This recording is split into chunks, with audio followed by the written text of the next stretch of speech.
You've seen the headlines. You've heard the complaints in 1,000 different meetings. Gen Z is impossible to manage.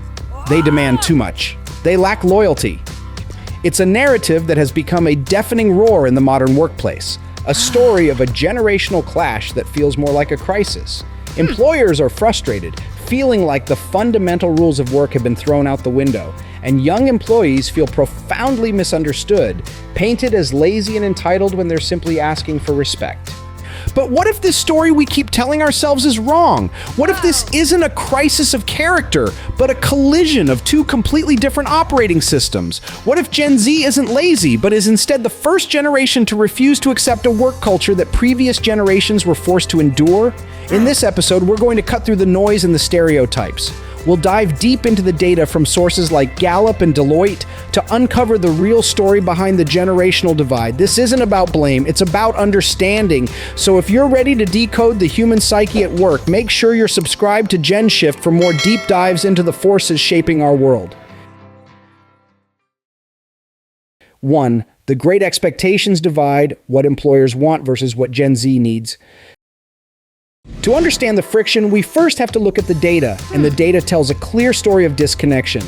According to Gallup's extensive workplace research, employee engagement among workers under 35 has plummeted to its lowest level in over a decade.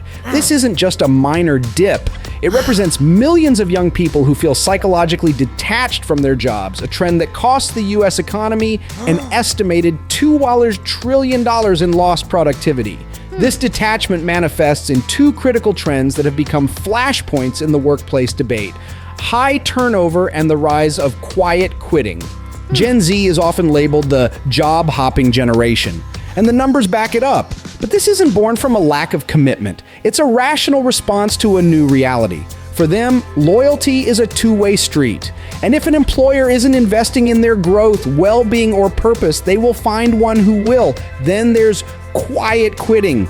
The term itself is misleading. It's not about slacking off. It's about rejecting the hustle culture that defined previous generations. It's the conscious decision to perform your job as described and nothing more. To reclaim your time and energy from a system that often demands unpaid, unrewarded extra effort as the baseline for success. Gallup finds that these quiet quitters, employees who are not engaged, make up at least half of the U.S. workforce. It isn't a sign of a lazy worker, it's a symptom of a broken contract between employer and employee, a logical reaction when extra effort yields no extra reward. At its core, this is a fundamental divide in what we believe work is for. For many Gen X and millennial managers who were shaped by the economic anxieties of the dot-com bust and the 2008 recession, the playbook was clear. Find a stable job, show loyalty, and climb the ladder. For 86% of bosses, work is a significant part of their identity. Hustle culture wasn't just a trend, it was a survival mechanism. They were conditioned to see long hours as a sign of dedication and personal sacrifice as a prerequisite for success. But Gen Z's formative years were radically different. They came of age in a world defined by the gig economy, the constant connectivity of social media, and the profound disruption of a global pandemic that blurred the lines between work and life forever. They witnessed their parents and older siblings burn out from the very hustle culture they're now being asked to embrace. As a result, their value system has been recalibrated. The Deloitte Global 2024 Gen Z and Millennial Survey confirms this seismic shift. For Gen Z, work-life balance isn't a perk. It's the number one priority when choosing an employer. They see their job not as their entire identity, but as one component of a fulfilling life. In fact, only 36% of Gen Z believe their work is central to who they are. This isn't a rejection of hard work. It's a redefinition of success, where well-being and purpose are metrics just as important as a paycheck.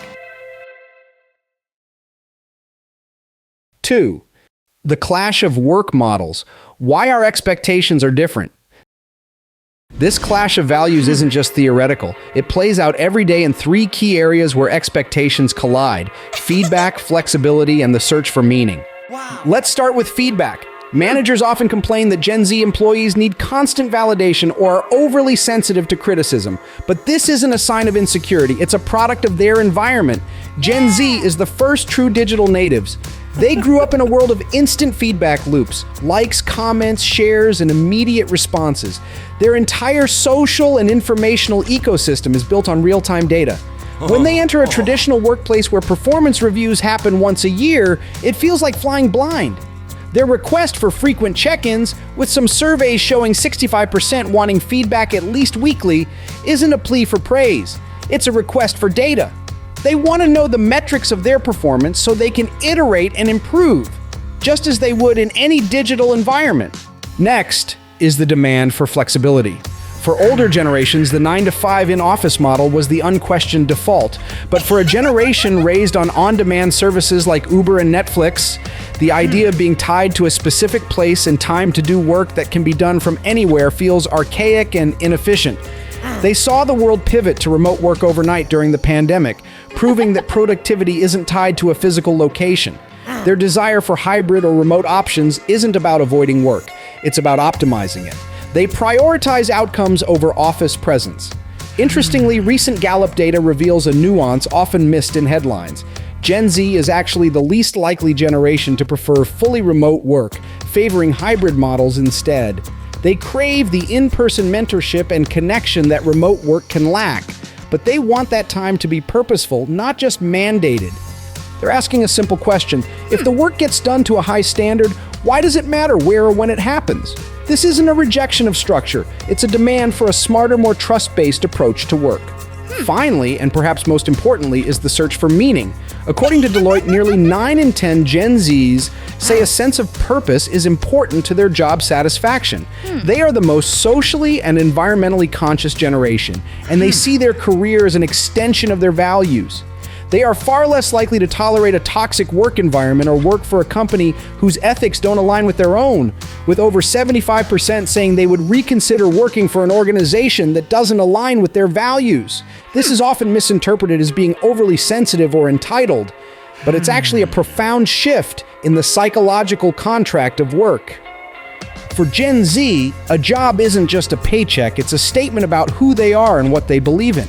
They are unwilling to sacrifice their mental health or their principles for a salary, a stance fueled by the fact that they report the highest levels of stress and anxiety of any generation, with 46% feeling anxious or stressed most of the time.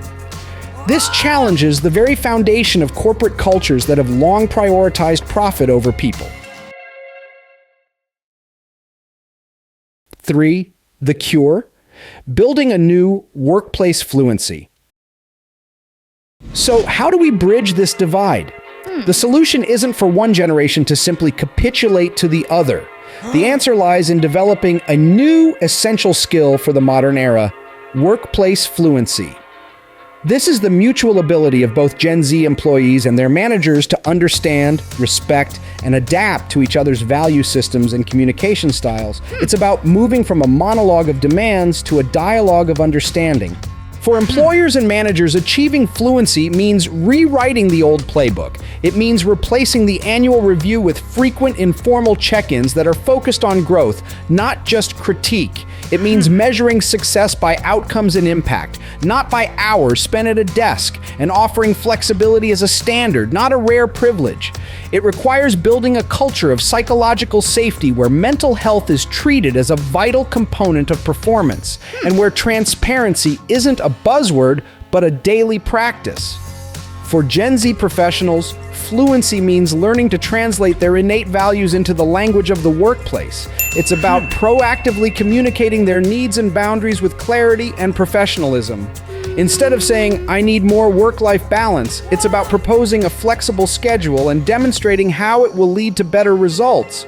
It's about seeking feedback with specific questions, showing a commitment to growth. And it's about understanding the pressures and perspectives of their managers, who are often caught between old expectations from above and new demands from below. It's about finding common ground and building bridges of empathy. The future of work will not be defined by rigid hierarchies or outdated rules. It will be defined by adaptation. The companies that thrive will be those that master workplace fluency. They will attract and retain the brightest young talent, not through ping pong tables, but through a genuine commitment to respect, flexibility, and purpose. Those who cling to the old ways, who dismiss the values of the next generation as entitlement, will face a slow but certain brain drain. They will lose their most vital asset, their human capital. Conclusion. The tension between Gen Z and their employers is not a generational war. It is an evolutionary pressure. It's an opportunity to shed the toxic elements of old work cultures and build something better, something more human for everyone. The question is not, why is Gen Z so difficult? The real question is, are we ready to build a future of work that is worthy of their potential? The conversation has to shift from blame to collaboration, from frustration to fluency. The generations who learn to work together will be the ones who build the future. What has your experience been in the multi-generational workplace? Share your stories and solutions in the comments below. Let's build this new playbook together. And for more insights on how to navigate the seismic shifts in our world, make sure you subscribe to Gen Shift.